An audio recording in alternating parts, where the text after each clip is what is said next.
I always seem to forget to do that. I always gotta add myself so I don't pop up in the screen before that trailer ends. But welcome back, everybody, to the Crypto Sherpa Show, where I cover the latest cryptocurrency news articles to keep you up to date on what's going on. And what is going on in the space is Michael Saylor's birthday. Happy birthday to the man who has strategy to the power of B, and they hold at least 3.4% of the Bitcoin supply. But this man just keeps on buying. But I wanted to wish him a happy birthday today.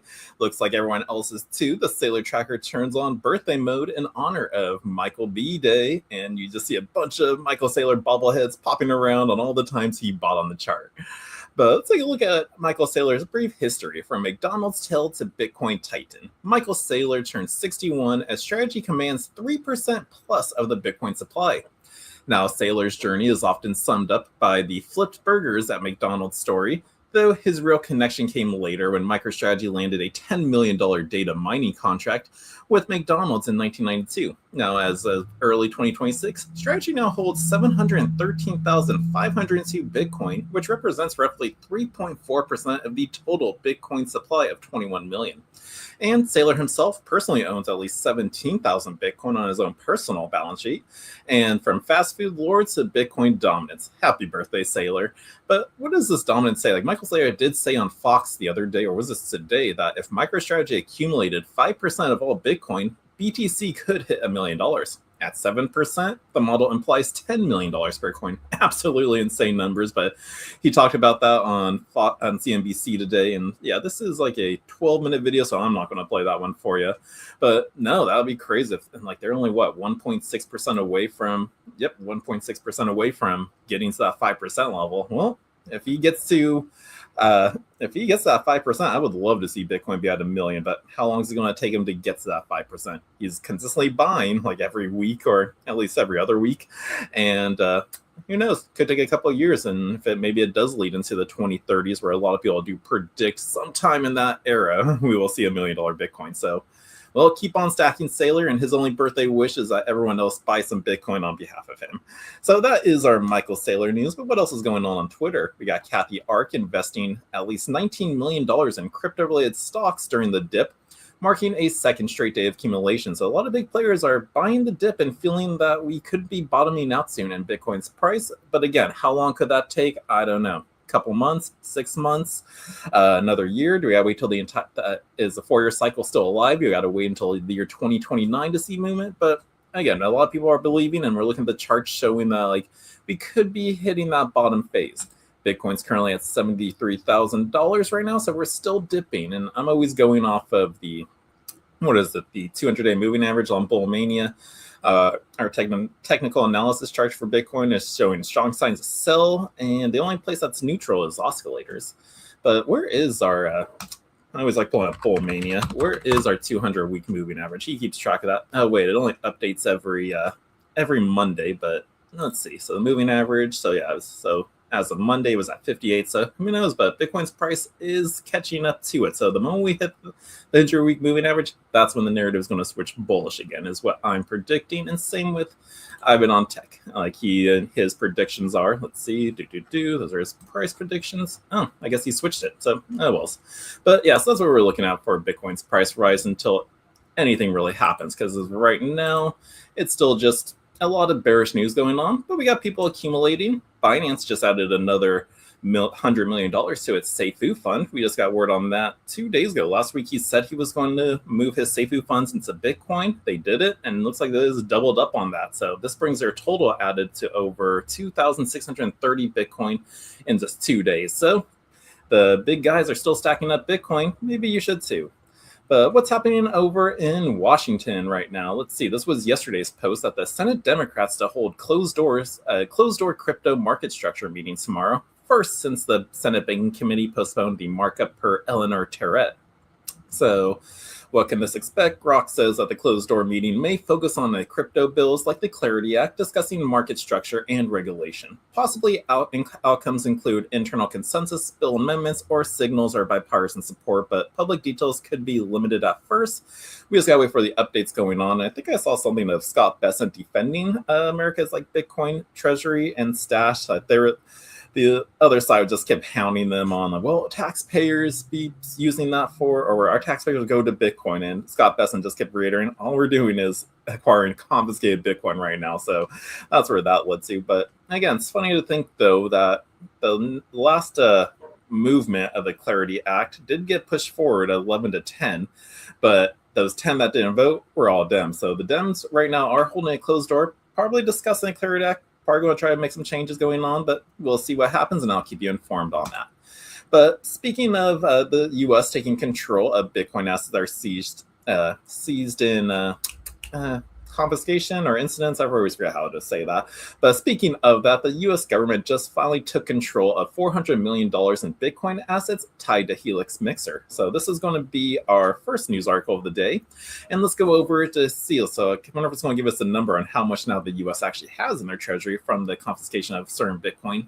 But the U.S. government has finalized the forfeiture of over $400 million in cryptocurrency, cash, and property linked to Helix, which was a major darknet Bitcoin mixer following the conviction of its operator, Larry Dean Harmon.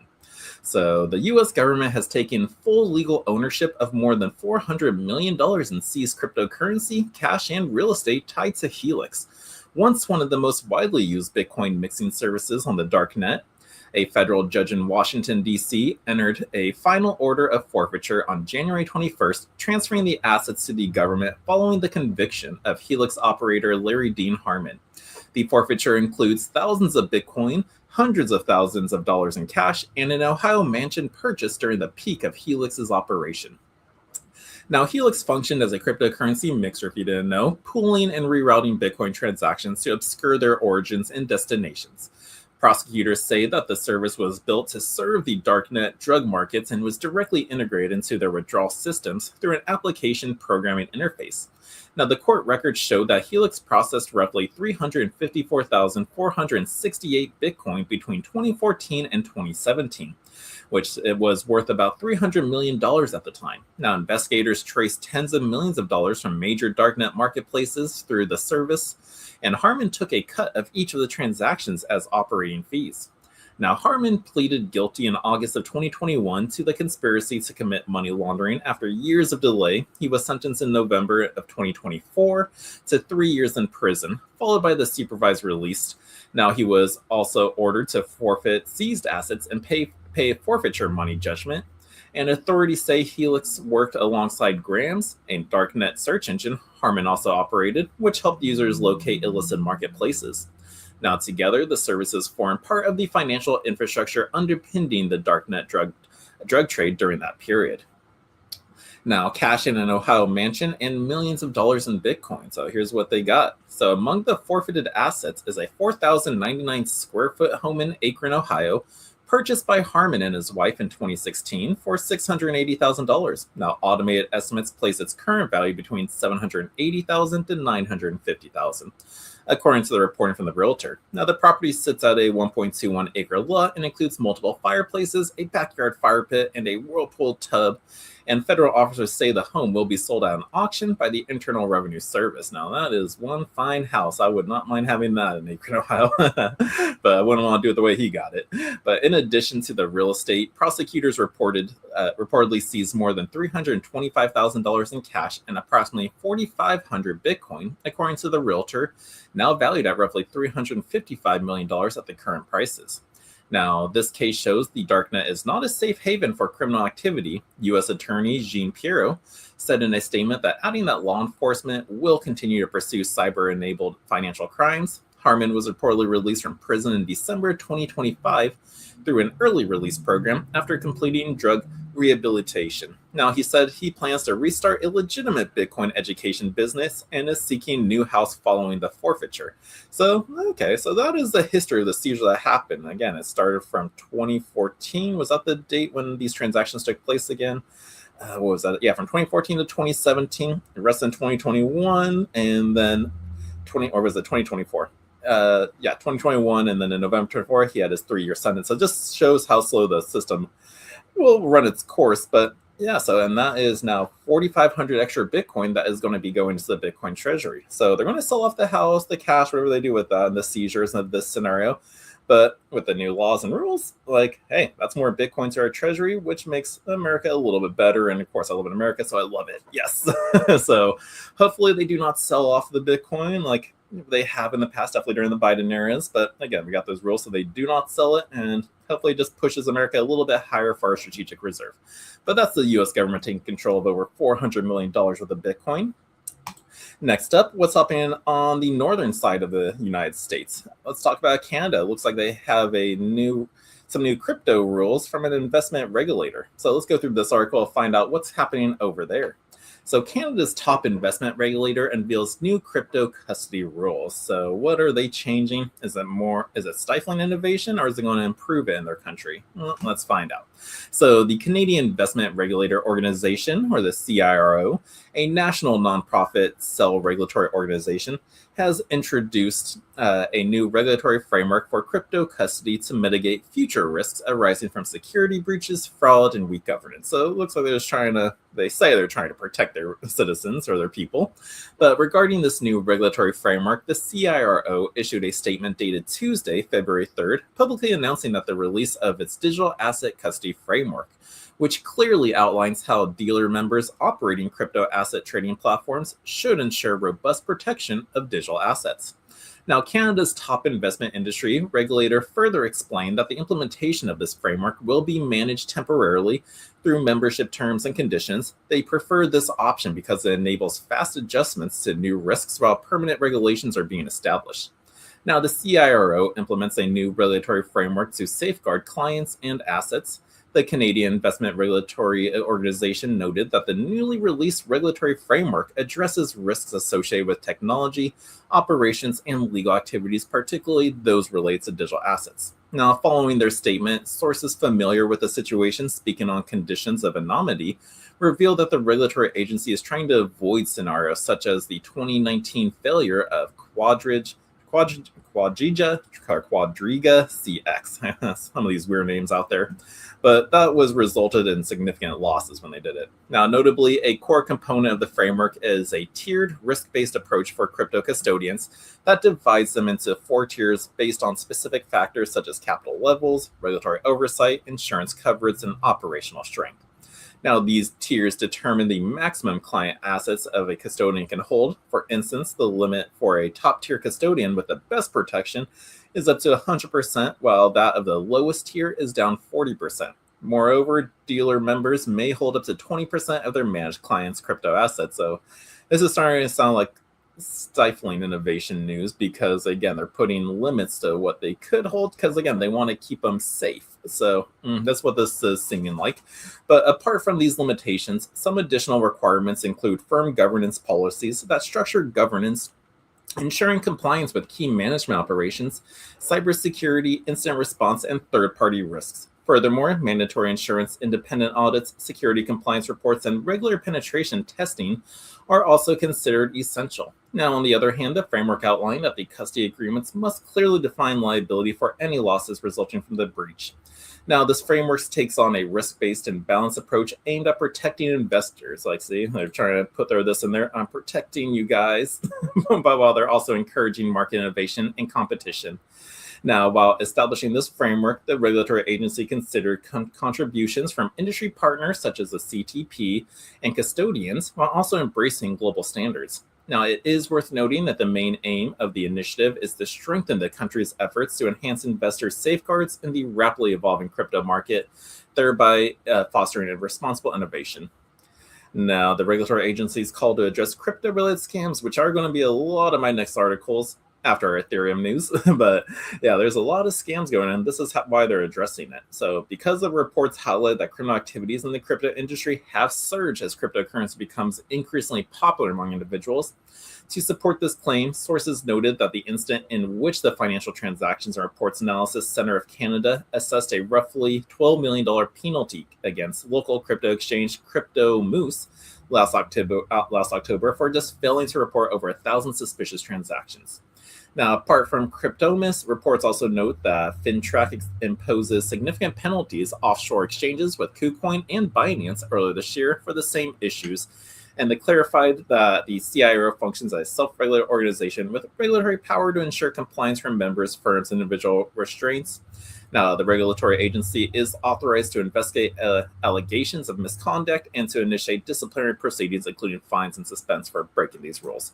So that's really what's going on with Canada. They're putting on some more rules over there. I'm not sure if that's for everybody or if that's just this one investment firm, the Canadian Investment Regulatory Organization. Like, what do they fully own or control? Is it everything in the space for all the exchanges? I'm not sure if it is. Then this is some big changes going on over there, but I don't think it is good news for crypto. I think this would hurt and kind of maybe want to push their people further. So they say it's for protecting their citizens, and some people may enjoy it, but me in the crypto space, I don't think this is quite too good. But that's what's going on over in Canada. Now let's talk about Ethereum. Yesterday I missed out on the news where we had Vitalik Buterin saying that we should focus more on layer ones, kind of get away from layer twos. He said something about that because of the scaling model. But now after he said that, I got the news article from all the other layer twos who had to weigh in on what Vitalik just said. So we have Arbitron, Optimism, and Base weigh in after Vitalik questions layer 2 scaling model. So Base's Jesse Pollock says that layer 2s can't be Ethereum, but cheaper, as builders respond to Vitalik Buterin's call for specialization. So what is going on right now? So several layer 2 builders responded after Ethereum co-founder Vitalik Buterin said that the original vision of layer 2s as the primary scaling engine no longer makes sense, calling for a shift towards specialization. In a Wednesday post, Buterin argued that many layer 2s have failed to fully inherit Ethereum security due to continued reliance on multi-sig bridges, while the base layer is increasingly capable of handling more throughput via gas limit increases and future native rollups. The comments prompted responses from Ethereum layer 2s, who broadly agreed that rollups must evolve beyond being cheaper versions of Ethereum, but diverged on whether scaling should remain central to their role. Now, the Ethereum ecosystem is grappling with a shifting roadmap that aims to make the base layer more capable, while layer 2s reposition themselves as specialized environments serving distinct technical needs. Now, Ethereum layer 2 builders accept the shift, differ on scaling roles though. So Carl Florsch, a co-founder of the Optimism Foundation, said in an X post that he welcomed the challenge of building a modular layer 2 stack that supports the full spectrum of decentralization. He said, challenge accepted. So not a challenge related to drama farmers saying layer 2's bad and Ethereum dumb, but instead the challenge of creating a modular layer 2 stack that supports and enables customization and the full spectrum of decentralization. And we're already close to that reality than you think. So we already have chains built using OP Stack at stage 0, stage 1, and stage 2, and we already have a custom builder API which enables different sequence rules. So you can use ZK proofs, you can use fault proofs. It's honestly overwhelming, and yet it's just the beginning. So he acknowledged that the major hurdles exist. These include the long withdrawal windows, the lack of production for ready stage 2 proofs, and insufficient tooling for cross-chain apps. Then stage 2 isn't production ready. Florsch wrote that adding that existing proofs are not yet secure enough to support major bridges. He also supported native Ethereum pre-compile for rollups, a concept that Buterin recently emphasized as a way to make trustless verification more accessible. Now, Steve Godfelder, the co-founder of Arbitron, developer Off-Chain Labs, took a more forceful stance in a lengthy X thread. He argued that while the rollup model has evolved, scaling remains a core value of layer 2s. So Goldfelder said that Arbitron was not built as a service to Ethereum, but because Ethereum provides a high-security, low-cost settlement layer that makes large-scale rollups viable. Now, here was part of his, or maybe this is the whole post that he did, but one, Arbitron is not Ethereum. It's a core part of the ecosystem, a close-knit ally, and has enjoyed a symbolic relationship for the last half-decade. But it is not Ethereum, and the notion that a scaled layer 1 and thriving layer 2 ecosystem are somehow at odds is wrong. Now, he said, I've never heard an L2 team argue against scaling the layer 1. Indeed, we at Off-Chain Labs are not only supportive of the scaled layer 1, but we directly contribute to it. We acquire and continue to fund Prism to ensure that it is backed with capital and resources to continue the Ethereum development. So he pushed back on the idea that a scaled Ethereum mainnet could replace the throughput currently handled by layer 2 networks. Goldfelder cited periods of high activity when Arbitron and Base processed over 1,000 transactions per second, while Ethereum only handled few. He warned that if Ethereum was perceived to be hostile to rollups, institutions might launch independent Layer 1 chains rather than deploy them on Ethereum. Now, Base frames differentiation, Starknet hints alignment. So Jesse Polak, head of the Base, said in an X post that Ethereum Layer 1 scaling was a win for the entire ecosystem. He agreed that Layer 2s cannot just be Ethereum, but cheaper. So Polak said that Base has focused on onboarding users and developers while working towards Stage 2 decentralization, adding that differentiation through applications, account, abstraction, and privacy features align with the direction Buterin outlined. And here's exactly what he said. It's great to see Ethereum scaling Layer 1, but this is a win for the entire ecosystem. Going forward, Layer 2s can't just be Ethereum, but cheaper. That's why of Base, we've shown up every day to onboard new users, developers, and apps to push the technology forward and to do it all in a symbiotic way that grows the entire ecosystem. Now, Starkware CEO Eli Ben-Sasson, whose company develops the non-EVM Starknet rollup, offered a brief but pointed reaction on X, writing saying that Starknet without saying Starknet. Ben-Sasson hinted that the ZK native Layer 2 sees themselves as already fitting the specialized role Buterin described.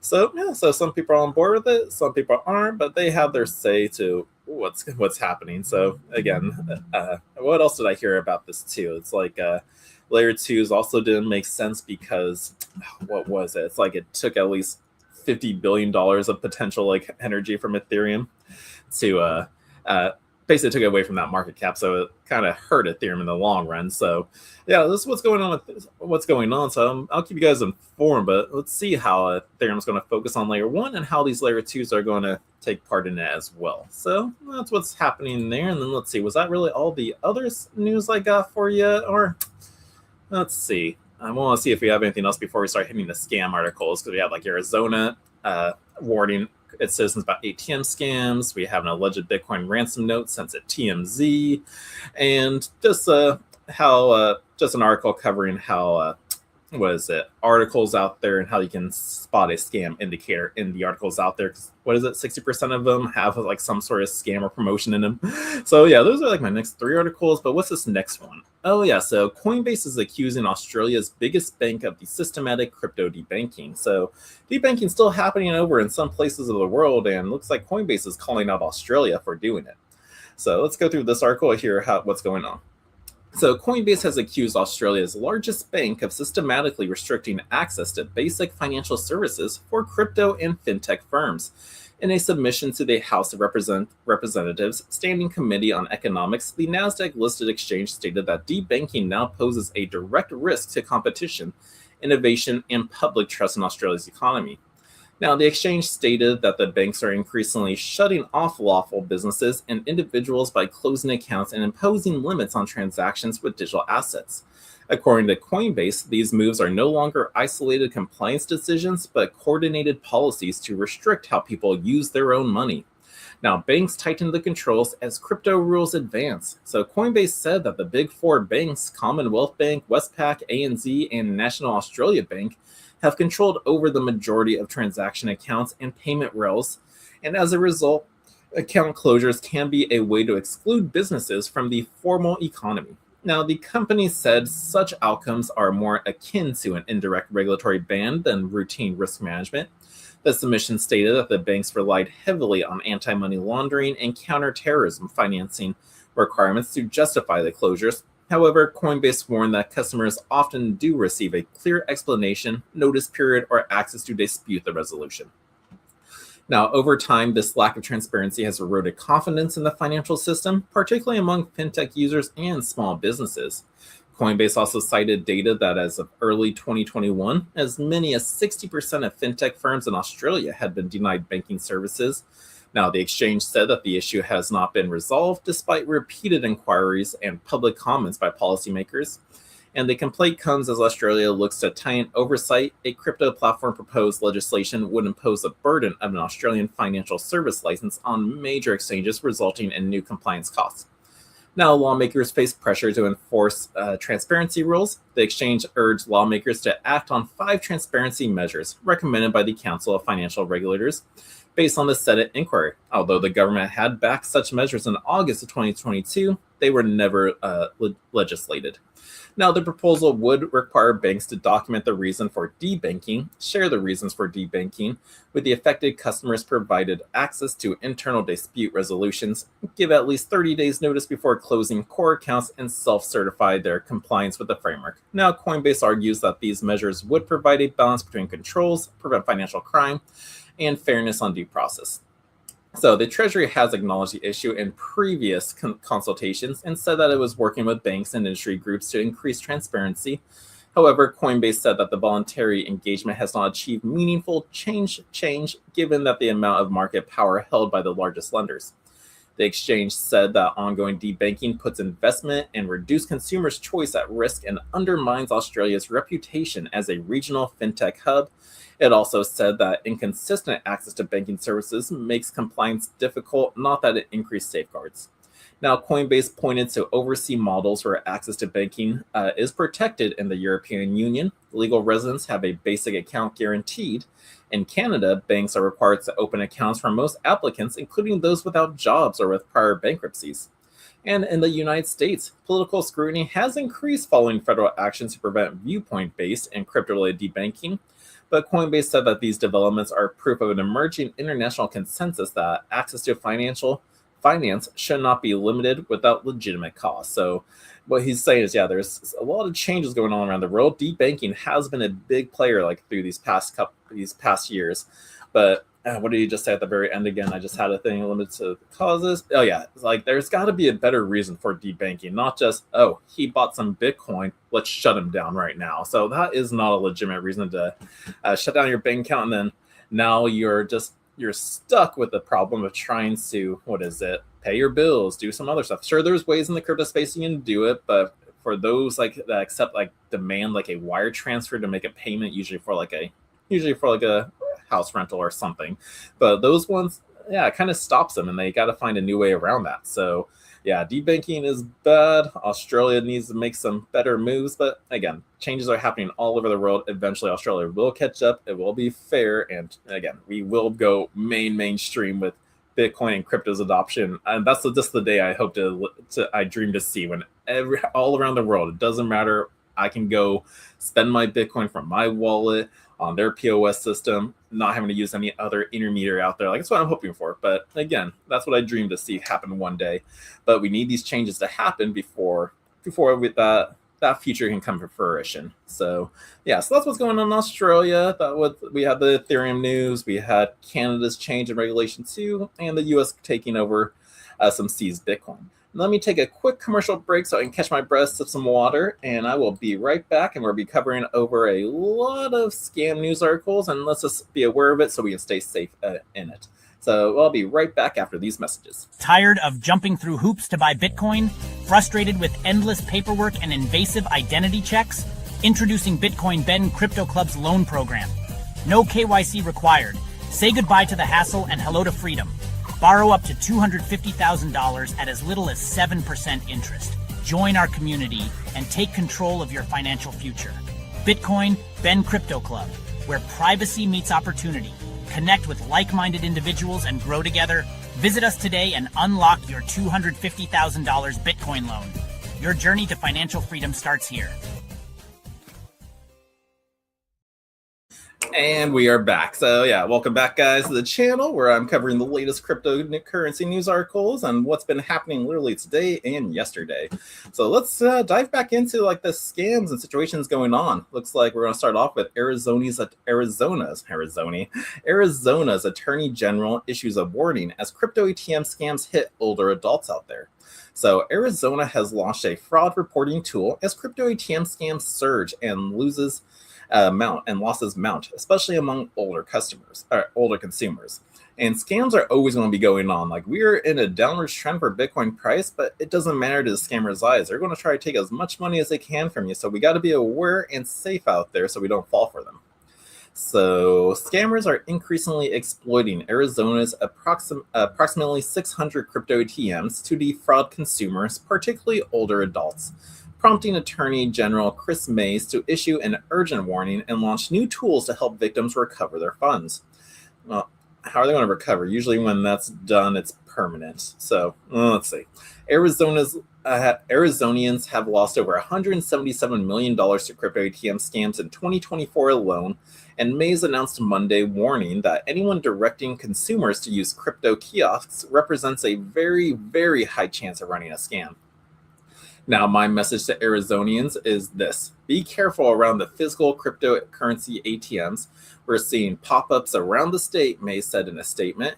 Now, the office also launched a new complaint form for victims, urging them to report scams within 30 days to improve the odds of recovery. Now, the warning comes as crypto ATMs face mounting scrutiny nationwide, with Americans reporting $246 million in losses linked to the machines in 2024, with about 43% of victims over the age of 60, according to the FBI. Now, these scams typically follow a familiar pattern. Victims receive urgent calls from imposters claiming to be law enforcement, utility companies, or loved ones in distress, and are then pressured to withdraw cash and deposit it into a crypto ATM. Now, crypto ATMs aren't just risky because people don't understand crypto. The machines themselves are built in a way that scammers can easily abuse, cybercrime consultant Dave Sahan Bank told Decrypt. So around 31,339 crypto ATMs have been installed across the United States, according to Coin ATM Radar. And unlike exchanges or wallets, he explained there's usually no account, no fraud desk, and no cooling off period. So once the money is sent, it's effectively gone, Bach said. Now, last year, Arizona enacted a law regulating crypto kiosks. Now, the legislation requires crypto ATM operators to display multilingual fraud warnings, provide 27 live customer support, and cap daily transactions at $2,000 for new customers and $10,500 for existing users. Now, the measure was the only crypto-related legislation Governor Katie Hobbs signed in 2025 after having vetoed 4 Bitcoin-related bills, including the Arizona Strategic Bitcoin Reserve Act. Now, Arizona joined several jurisdictions implementing restrictions on crypto ATMs, such as Spokane and Illinois. Crypto ATM operators have recently faced multiple penalties and enforcement actions as part of the efforts to curb fraud, including a settlement this month involving Bitcoin Depot, which agreed to a $1.9 million deal with Maine regulators tied to scam-related transactions as its machines. Now, people don't change behavior quickly, and scammers are experts in psychology and human behavior, Bach said, adding that stronger safety measures and a bit more friction at crypto ATMs could reduce fraud without seriously hurting user experience. Now, Mays pointed out that there is no legitimate company or government and will ever request crypto ATM deposits, urging consumers to independently verify any urgent payment requests and consult trusted advisors who are making large financial transactions. So, again, they're saying in this article that crypto ATMs are super duper risky because people fall for scams out there. I will disagree with that. Crypto ATMs they're risky if you don't know what you're doing, because again, it's only because it's a spot you can just go into, a gas station. We have one here at our club, but it's just a place where you can take cash and turn it into Bitcoin, which you can't do with a crypto exchange. You really got to use a debit card, bank wire transfer, and all that stuff. So everything's digital in that way, but a lot of people out there still just they have cash, and it's like, well, I want to use my cash to buy Bitcoin. So crypto ATMs are the option for it, even though it is terrible fees compared to exchanges and other options out there. But again, that's like the ATMs have different rules and fees they got to pay for, like their location, maybe some tax on just being able to work in that city or state, wherever it's at.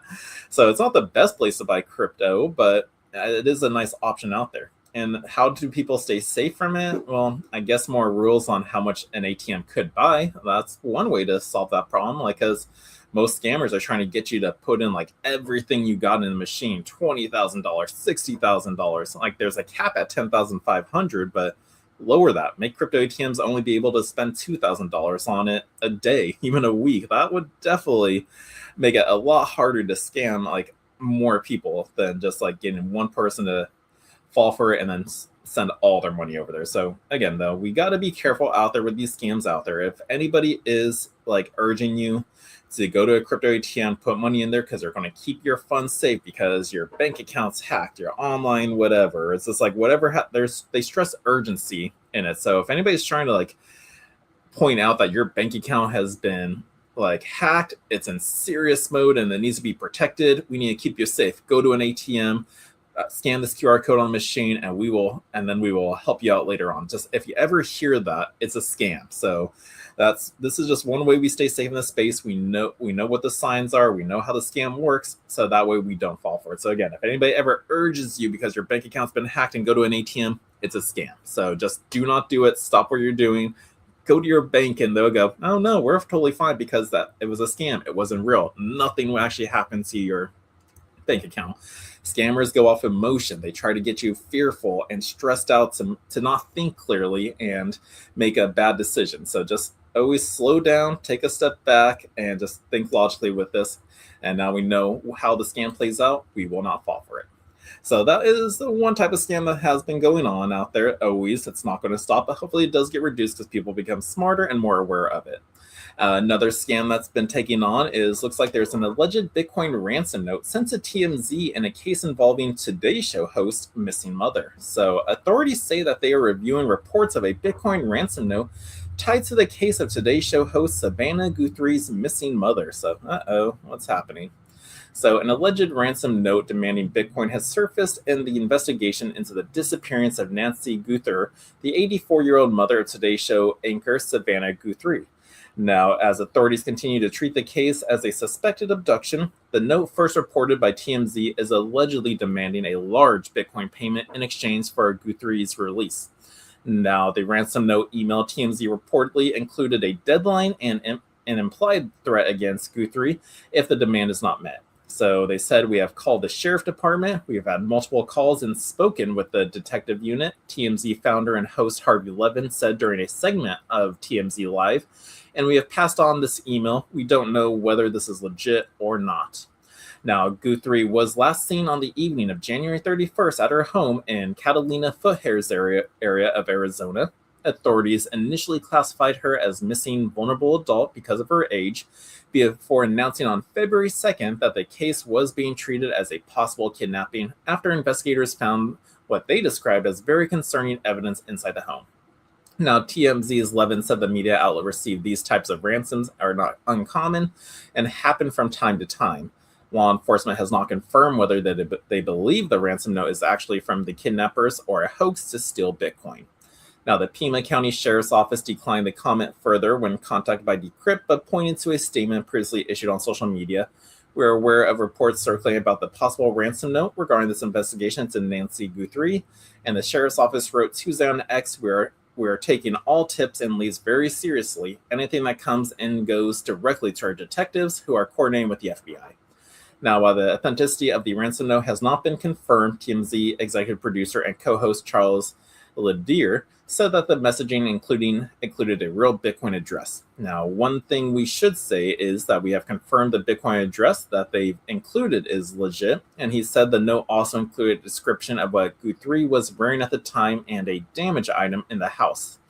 Now, Decrypt has reached out to TMZ to confirm the address authenticity and will update this article should they respond representative.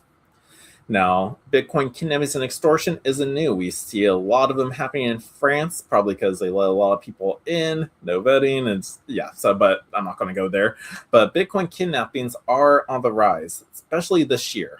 No, not this year, 2025. That's when it all started. I keep forgetting we're in a new year now. But the use of Bitcoin in ransom demands dates back more than a decade, when early ransomware strains began demanding crypto payments to unlock encrypted files. The model later became widespread across cybercrime. In recent years, the tactics that has increasingly appeared in physical kidnapping, turning into so-called wrench attacks and extortion cases. In April 2024, a Canadian family was tortured by assailants who demanded access to their crypto holdings. In November 2024, WonderFi CEO Dean Skirka was abducted in Toronto and released after $720,000 was paid in ransom. 2 months later, we had the Ledger co-founder David Ballin was kidnapped in France. And then in the U.S., New York, prosecutors in June of last year charged 2 men with kidnapping and torturing an Italian national for weeks in an alleged attempt. And what was it, 2 days ago, there was a botched crypto kidnapping because they thought this guy's son had crypto. And apparently he was just a coder, developer or something, but he didn't have what they thought. So the man was tortured, and they got nothing because of it. But yeah, so these attacks are going on, and we just gotta be safe out there. And for these ones, again, self-defense, have some type of protection on you, and then also just good security tips. Never disclose how much crypto you have with anyone. There's no need to talk about it. This is your own personal information. As long as you don't share that knowledge with anyone, you're not putting a target on your back to be just targeted by these guys who are doing attacks. So that's how we stay safe from wrench attacks out there. Just never disclose what you have, and yeah, take some self-defense class or carry some sort of protection on you just to be able to at least fight back from it. But that's really only the way to stay safe in this type of scam or attack that goes on. And last in the news, the common scams out there are all the news articles that have like maybe some promotion, some fake token out there. It's a lot of news that just gets bundled in. So that's like, I'm always like just scrolling through all the news articles, picking specific ones because I see these. I'm going, that's just promoting a token. Could be a scam rug pull token. I don't need to cover that article. So there are so many that I see that I just got to siphon through. But let's hear what we should be aware of if we're doing our research on our own, going through articles. How can we tell if an article is just like a scam and advertisement and not an actual factual news article? So let's go through this article and discover what I don't even know what I'm saying. It's kind of late. It's Wednesday, but let's uncover what they discovered on how to spot this. So Chain Story's study uncovers scam indicators in most crypto press releases. So Chain Story finds most crypto press releases show scam signs. So the dubious projects are leveraging press release distribution services to create an illusion of legitimacy, according to analysis at Chain Story. Research examined 2,893 materials released between June and November of 2025, and they found that over 60% of the releases promoted platforms with classic red flags. You have anonymous teams out there. You have exaggerated promises, templates to just websites, and aggressive marketing. Some were just outright scams already listed on the blacklist. Now, crypto-focused press services often guarantee placement on dozens of sites with minimal moderation. Experts noted such paid publications appear alongside real news sometimes without clear labeling, making it difficult for readers to distinguish advertising from editorial content.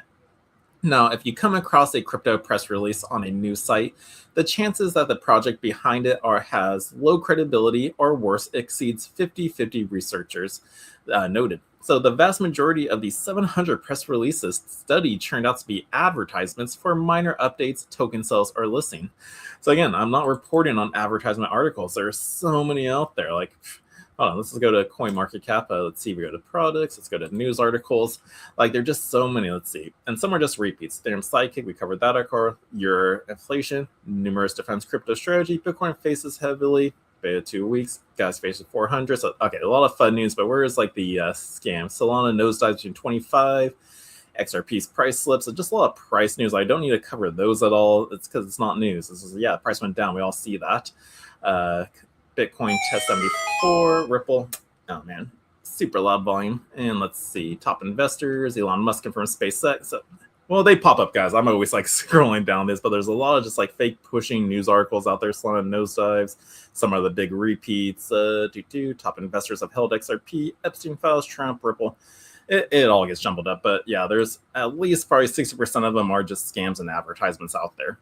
But the illusion of legitimacy. Researchers see the root of the problem in the business model of the content distributors. Projects with scam indicators, anonymous DeFi schemes, free cloud mining, or aggressive token sales do not pass the editorial filters of quality media. Their solutions is paid crypto press services that publish unchecked releases on partner sites. The scheme works as follows. It's to attract journalists, attention projects, pay for automatic publication, fact-checking is absent, links to well-known resources such as Yahoo Finance, or used as a seal of quality for investors. This creates false sense of trust. So yeah, they're claiming, we're on Yahoo Finance, we're sourcing them. So it's a false a seal of identity to make you feel like it's legitimate out there, because Yahoo, everyone knows Yahoo. But so they're hiding behind legit platforms. Texts are saturated with trendy terms: AI, Web3, real world assets. So yeah, those are the big popular terms right now. And that's just to create the image of an innovative startup. So for example, in 2024, projects Infinity Stake Chain and Flexi Stakes distributed releases through such services, claiming to have raised $12 million from Binance and partnerships with Polygon and Phantom. These materials appeared on Yahoo Finance and regional news portals. A Bloomberg investigation revealed that all the claims were false and that mentions companies denied in connections with the startups. However, before the expose, the publications were successfully used to attract funds from unsuspecting investors. Even major players employ similar tactics. Exchanges regularly send out releases about each new tech listing, creating a sense of constant activity, which also blurs the lines between reporting and promotion. So the main mechanism of crypto press release industry is this riding on the coattails of others. By distributing content through syndication networks, issuers bypass the editorial newsworthiness filter and instead rely on the reputation of distribution platforms, the study states. So be aware of just like fake, misleading articles out there. Again, I did a bad example over here because CoinMarketCap shows everybody's Cointelegraph, Decrypt, Bitcoinist. But I'm going to pull back to the Bitcoinist because that's when I usually see a lot of like just targeted advertisements out there.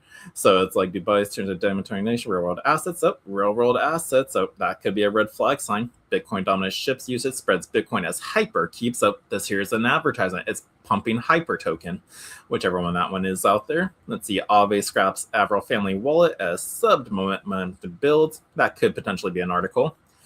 Binance competition crushes competition with 15 million surge in hyper emerging as the Bitcoin layer 2. So again, lots of hyper news getting pushed. It's just an advertisement out there. So it's like, is it news or is it just something getting pushed? Rally cuts price targets digital treasury. Nope, not that one. Crypto news, Coinbase and Crypto.com. Star Pragmatics. Nope.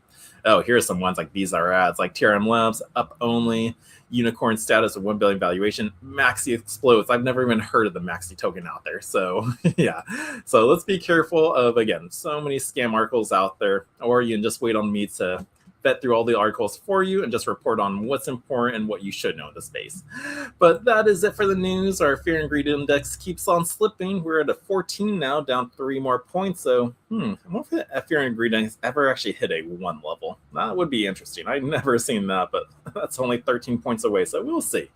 But that's it for the news, guys. Sorry it wasn't a little bit more exciting. Just again, happy birthday, Michael Saylor, 61, and you're at 3.4% of the Bitcoin supply. Crazy. I really do hope what you said. Like if you acquire 5% of supply, Bitcoin will be probably $1 million at that point. I really do hope so. But that is it, guys. I hope everyone has an awesome Wednesday. I might not be doing the show tomorrow. I got to drive up to West Palm Beach for an event going on down there. So there may not be a show. There might be. We'll see. I'll keep you guys posted. I'll let you know on Twitter. So everyone have an awesome day. I'll see you maybe tomorrow. If not, I'll definitely see you Friday. So take care, guys.